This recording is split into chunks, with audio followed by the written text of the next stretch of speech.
Hello there, ladies and gentlemen. Right, what I'm going to do today is I'm going to go through your a past paper. Past paper. This is the 2013 paper, as you can see here, that was done in 2013. And the reason why I'm not going through the latest paper is because that sometimes they leave questions later on. So what I want us to do really quickly here now is to just focus, before we go look at the questions, is to focus on the instructions.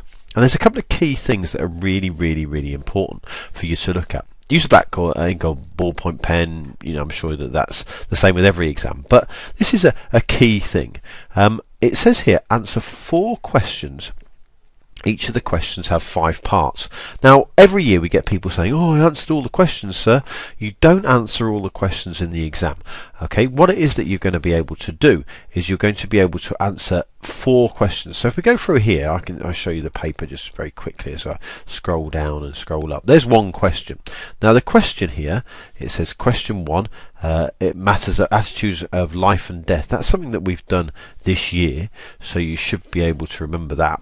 Okay, but your one question has 5 parts. Okay, so you can see 1, 2, 3, 4, 5, and so that question number 1 has 5 different parts. That's really important for you to know. Okay, really important for you to remember. So as we look up here, it says answer 4 questions. Each question has 5 parts. That's really important for you to remember that each question has 5 parts. Do all rough work in your answer book. Again, do all rough work in your answer booklet. You do get, as someone who's marks for the exam board, okay, you do get marks for your rough work. All right, that's the same in any of your exams. I would thoroughly suggest that you do that, because even if it's wrong, then you're not losing out on anything. But if it's right and you cross it out so they can't understand it, then it's something that you can, that can actually get marks if they can actually understand it. Now, information. Let me just show you all of this bit here is really important. The marks for questions are shown in brackets. We're going to go through this so many times over the next few weeks that it's really important for you to look at that. The maximum mark for this paper is 76. 72 is the marks for the actual paper itself, but 76 with the spelling, punctuation and grammar, because 4 of those are spelling, punctuation and grammar. Alright, now I'm going to explain that a bit more because this is a bit complicated, and I'm going to explain that a bit more as I go through the mock exam with you, as I go through the actual paper with you. Okay, so today what I want us to really do is to look at one of the questions. Now the question that I've looked at is a question that we did last year, is to do with poverty. So as you go through the paper, you'll see that with each question, let me just go up here. The second says crime and punishment. There's drugs. Okay, religious attitudes to drug abuse. So if I actually just zoom out and go through each question, you'll notice, this is the arguments from death, that with the morality paper, that there's generally 1 2-mark question, sorry, 2 2-mark questions. Okay, then there generally happens to be 1 3-mark question, which is a what do you think question. Then there is a 5-mark question, and finally you'll notice that there is a 6-mark question, which I'll put in red because that's really important, that one there. So the key thing is that you realise that there's different types of questions and there's different types of values, and that's going to affect how it is that you actually do the question and how it is that you actually do it. I'm going to show you that in this video today and what that actually means. So if we go down, I can show you the next question. Okay, again, 2 2-mark questions, 1 3-mark, 1 5-mark, 1 6-mark. So the morality paper is pretty similar, okay, with all the different types. So you got 2 2-marks. This one's quite simple in the way that it does things. 2 2-marks, 1 3-mark, 1 5-mark, and 1 6-mark. Okay, so make sure that you understand that, because that's going to be really important for us to actually look at. And the key thing is that we in religious studies, we don't have a defining sort of like, differentiation. There's no higher paper, middle paper, lower paper as you get in some other subjects like science and stuff like that. It's all to do with how it is that you answer all the questions. So some of them have to be differentiated, and some of them have to be lower questions like the 2-mark questions than the 3-mark questions. Okay, what I'm going to do today is I'm going to focus on this question here. We're going to focus on this question here. Now, as you can see here, key thing to remember is that it's one question. Okay, this is question 5, religious attitudes to rich and poor in British society. Now, I would always look at your picture first. Okay, have a look at the picture and make sure you know what the question is asking you to do. So millions in Britain are living in poverty. It's a pretty simple one. There's sometimes that the picture actually helps you out a lot more than it actually does here. Now, after you've done that, as you're flicking through your paper at the beginning, all right, don't focus on the questions that are worth 2 marks. Focus on the questions that are worth 5 and 6 marks. You've got to do that. All right? If you can answer the question that's worth 2 marks, great. But if you can't answer the question that's worth 6 marks, and one of the ones on the other questions are easier, then it's obviously going to be something that you do. You answer the question that's worth 6 marks. So you must look first at the 6 mark question, and then look at the 5 mark question. Okay, those are the really important questions to look at, not the 2 mark. Okay, the 2 mark question doesn't really matter. If you can answer it, great, really good. But if you want to get those really top grades, looking at the 5 mark question is the really important thing. So if I go back, 4 questions. So you only answer 4 questions out of the 6, but each question has 5 parts, as I've shown you there. And today's 5 parts that we're going to focus on in this paper are going to be the questions on poverty in the UK. So let's quickly note down. We're going to go through each question and see what each question means. Okay, so I'm going to first of all give you some advice about what it is that you have to do, and then you're going to answer it, and then I'm going to give you the actual answer, or a very good answer that you can actually refer back to. So the first question here is a 2 mark question. So the key thing is it should automatically respond in your mind, okay, I don't need to write that much.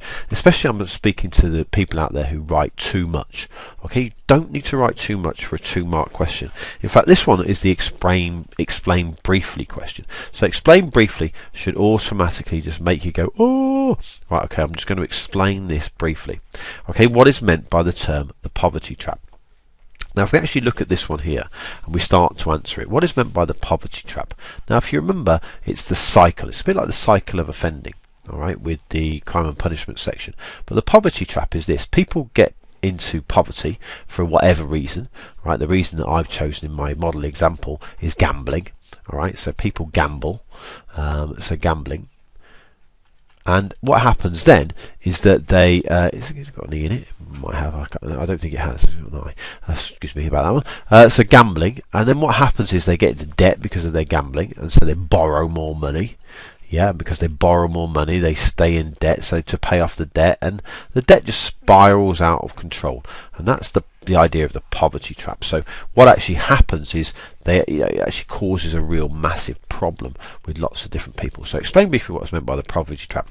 If you pause the video now, I'm going to stick a pause sign in there. What you're going to be able to do is to answer that in class. Remember, only 2 marks, so quickly answer it and get out there. We're going to have a look at our model answer. Explain what is meant by the term poverty trap. Now remember, with any of these key things, the key things is that we do it, we look at it in 2 points. So you imagine, a minute a mark, that's what you're going to do. Now because it says explain briefly, what I hope you've done is you've given me a 4 example. Okay, that's the key thing. So poverty trap situation: a person gets to borrow money to pay off their debts, which makes their poverty worse. For example, a person could gamble, get into debt and borrow money from payday lenders. You make sure as much as you can that you use different terms. So you got Wonga.com and all that kind of thing. Payday lenders, that's one of your key terms. Okay, so key terms are really important to include in your piece of work there. So that's really vital that you do that. So have a look at the answer there. Really good answer for that question. How does it compare to yours? Okay, second question. No religious family should be poor. What do you think? Explain your opinion. Now, the key thing about this question is, again, I'm going to get you to answer it. All right. Now, a what do you think question? Okay, a 3 mark question. The key thing about it is, and what you should be doing is you should be starting it with a quote.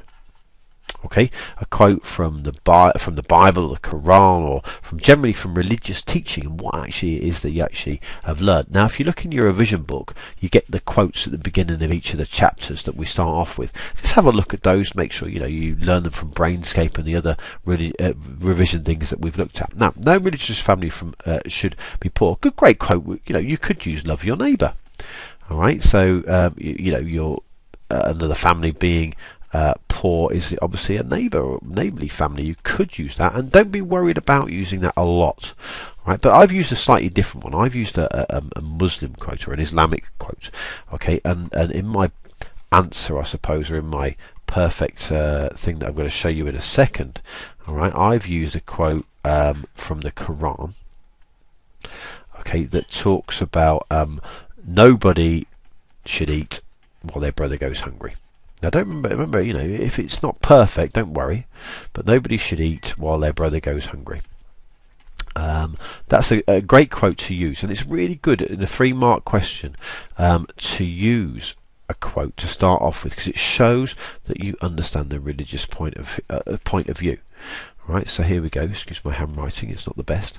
Right, so no religious family should be poor. Start with a quote, and then if someone believes that, how does that affect what people do? So if someone believes that, how does that actually affect what they do? So, in practice, nobody should eat while their brother goes hungry.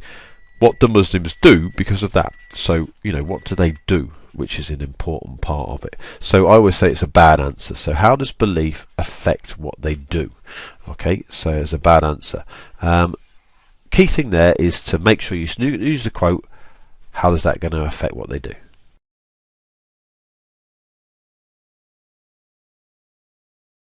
Okay, as you can see here, no religious family should be poor. 3-mark question. As you can see, we've got 3 distinct points. Okay, 3 distinct points that will help you through the particular answer. So 1, 2, 3. So you can see we've got the quote to start us off with. Okay, and what that actually does is it leads you, it makes the actual rest of the answer really simple. Okay, it's a Muslim belief that means many Muslims to give up some of their money to charity. Alright, if you remember, you could even include something like zakat, the idea of 2.5%. That's a really good idea to actually begin to use. Wealth owned by the Muslim God must be shared equally. Therefore, if a Muslim family is poor, they cannot feed themselves, the community, and often the community does help. Zakat does help. Okay, you can also, if you wanted to, you could have put in sadaqah, which, if you remember, is the Muslim belief that nobody should have too much until everybody has enough. So no religious family should be poor. No family should have too much until everybody has enough. So you can see there how that actually answers the question. 3 distinct things for 3 distinct marks. So get your marks, get out there. Pretty simple. Minute a mark, no problem. Okay, next question. Okay, next question is this. Explain why many religious people will not take part in the lotteries. Okay, we've got that question there. Refer to religious beliefs and teaching in your answer. Now, if you remember here, the 5-mark question, if you recall, is all about giving 2 distinct religious points of view. However, when we looked at this is going to require you to think a little bit outside the box, because when we looked at this, we looked at why one religion believes that it's a good thing to take part in the lotteries, the Christian religion, because many religious buildings and things like that are affected, and why some people think it's a bad thing. Now, what you're going to have to do if you answer this question is you're going to really have to emphasize the Islamic point of view. Now, the Islamic point of view, if you recall, is that all gambling is wrong. In fact, all gambling, any money that's got from gambling is what's called dirty money. Okay, if you remember that. So there should be no money that's taken from gambling, because it's seen as being dirty, it's seen as being wrong, and things like that. So what you're going to do is you're going to have to really emphasize this explain bit. You're going to have to make this explain bit the most important thing. And the key thing you're going to have to do is you're going to have to put an example in. Now, if you remember, the example we looked at was the man in Blackburn. I don't know whether you recall that, but what happened to him is that he won the lottery, and what happened to him is that he tried to build a community centre for the local people in Blackburn, and because of that, when they found out that that was the case, that they actually shunned him and shunned his money and made sure that it didn't take place. And you can still go there today, and the building's still in ruins, because what basically happened was they didn't take the money. Alright, so the key thing to understand, oh, I've done a little circle there, I do apologise. The key thing to record is that, you're going to have to really, really explain your example. So if you get a question like that, okay, like your 23 question, it's worth 5 marks, and usually you'd have an argument, one argument one side and one argument against it. You're going to have to really, really put in as much detail as you possibly can about the idea of the lottery and the idea of that. You're still going to have to put a Christian point of view and why some Christians might not support that, all right, which I'll show you in a second. But how would you answer that? Really good idea to have a look at that one.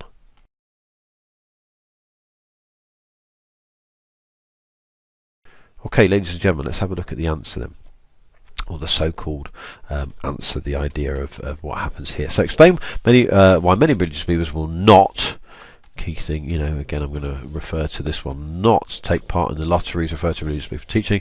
Muslims believe that all money should be earned. Right, very, very important. Gambling of any kind, even the lottery money given to charity, is forbidden. All right, again, even if you haven't got a quote here, the key thing is to make sure that you know things like that. It's forbidden. You can see here the 5 marks, how to get your 5 marks. Muslims see any money that's not gained as dirty money, and devout Muslim would not do the lottery. Then this is the key thing. I've put two things here about the lottery. So what actually happened in the story? If you can't remember, it's on the video. If you want to have a look, for your revision stuff, have a look at that there. The Muslim man in poverty, in Blackburn. But the key thing here, the key thing is that not only that, I also put about Christianity. Okay, I also put about Christianity and the fact that Christians also sometimes see it as wrong. And so they would not do the charity for particular reasons, maybe because they see gambling as being wrong, and all the money given to charity and all that kind of stuff. So again, key thing is 5 different points. Emphasize your example. All right, because this sometimes throws people and they think, oh, I don't want to answer that question, I can't give 2 points of view. All right, the key thing is to make sure that you look at that in as much detail as you possibly can. Okay, last question. Penultimate question. This question here in particular is a question that you should not get bogged down in. Ladies and gentlemen who often write too much, give 2 reasons. What I want to see this in particular so much that I'm actually highlighting it, I'm actually drawing around it, all that kind of stuff. Okay, give 2 reasons, just bullet point. Just bullet point me 2 reasons. Sometimes you're going to just write 2 words, but just bullet point 2 reasons why it's important to have a minimum wage in Britain. Now, the key thing is that you could talk about, when you talk about the minimum wage, is you could talk about your key words: justice, okay, fairness, all those kind of things. Try and get a key word in there, but don't write too much. Please, please, please, do not write too much for an answer to a 2-mark question. Okay, let's see how you get on. Go.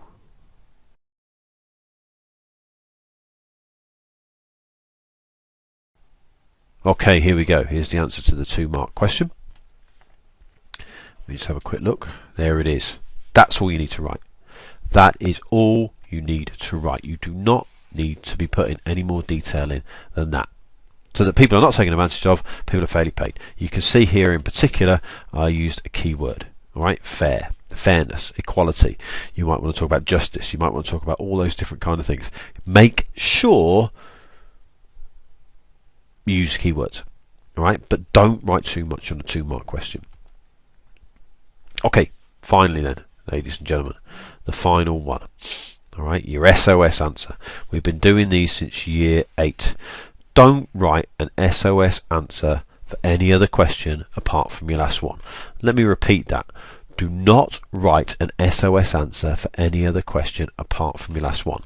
The what do you think questions, some people write them for. You don't need to. It's a waste of time. You only get 22 minutes per question. Okay, so the key thing is the rich in Britain should do more to help the poor. Do you agree? Give reasons for your answer showing that you thought about more than one point of view. Now I'm going to emphasize something here, and that is refer to religious arguments in your answer. If you do not refer to religious arguments in your answer, you can only ever get half of the marks. You can only ever get 3, and that's if your answer is perfect. All right, so you must make sure you refer to religious arguments in your answer. Now the key thing here again is if you're going to refer to religious arguments, use quotes. Okay, so for example here, the rich in Britain should do more to help the poor. I would talk about Christianity. Okay, and I would definitely talk about the parable of the sheep and the goats. Okay, if you remember the story is the idea that I was hungry and you fed me, thirsty and you gave me a drink, I was sick and you took care of me, naked and you clothed me, a stranger and you welcomed me, in prison and you visited me. Now you don't need to include all those 6 points. In fact, those 6 points could be used throughout the morality paper. You might want to only refer to 2 or 3 in this one. But the rich in Britain should do more to help the poor. Now the key thing about that, the rich in Britain should do more to help the poor, is the idea of equality, fairness, justice, all those different kinds of things. Okay, so you're going to have to answer it with some people agree with it, other people disagree with it, and then with your so I think, you refer back to one of those. So some people might agree with it because they believe in the parable of the sheep and the goats and things like that, that you should feed the hungry, clothe the naked, all those kind of things. You could also refer to something that we've looked at in lessons, something like MAGS, Day Centre. Okay, remember they actually do that. That's what they do with the activity centre, the clothing project and the day centre. They actually feed the hungry, clothe the naked, and welcome the stranger. You could also say how some people disagree with it, because there's loads of other different things that happen. It's all about fairness and opportunity, that religion shouldn't get involved, and the rich in Britain, it doesn't matter because we pay taxes and all that kind of stuff, and the welfare state. And then you've got to tell me what you think. And the key thing when you tell me what you think, and this is most vitally important, is you've got to say why. And you refer back to one of your arguments. So what some people think, other people think, whichever one you agree with, you refer back to. Okay, so that's very, very vital, very, very key.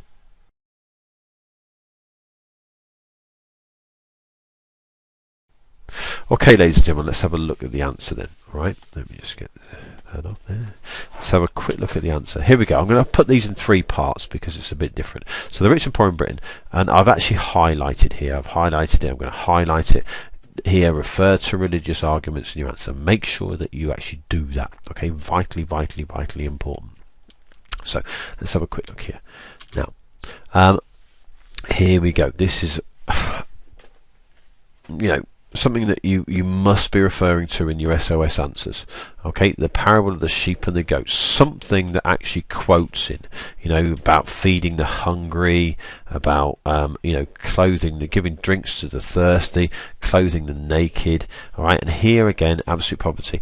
I've talked about MAGS Day Centre. You can see there how it is that they've done. They provide food, education, clothing, helps people who are absolutely poor in Britain. Now, of course, you're going to have to give the argument against that. So let's have the argument against that. Okay, other people think again here that there's enough opportunity, there's enough things, things like, again, the idea of the welfare state and the minimum wage. Oh, I don't know what happened there, excuse me. Let's just put that one on, I do apologise. The minimum wage there, okay, benefits, all that kind of stuff. So why should we give anything? People should try to get out of poverty themselves and not rely on the handouts of religious people.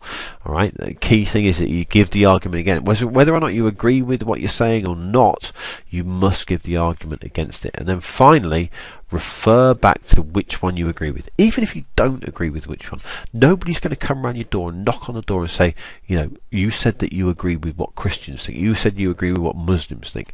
Just, even if you're not sure which one it is, try to actually agree with one or other of them. Okay, here I've put in about the golden rule as well. All right, the idea is sometimes that you can actually, refer to something that you've learned that's slightly different. There you see the golden rule. All right, treat others how you would like to be treated. And if I was like that, that's what I'd like to happen to me. So, ladies and gentlemen, we've been through our first question there. We've been through our first model answer, and you've answered it, and you've probably spent the whole lesson doing it, and there's probably loads of questions that you'd like to have asked. So give me your papers, we'll have a quick look at them. It might be something that you've done really well. I'm going to do it for the rest of these papers to see whether it actually works and whether this is actually a good thing. Okay, so there's a couple of things that are vitally important there to have a look at. Making sure you're putting religious teachings in, and in your SOS answers, making sure you tell me why you think what it is that you do. Okay, good luck, and I hope you do really well.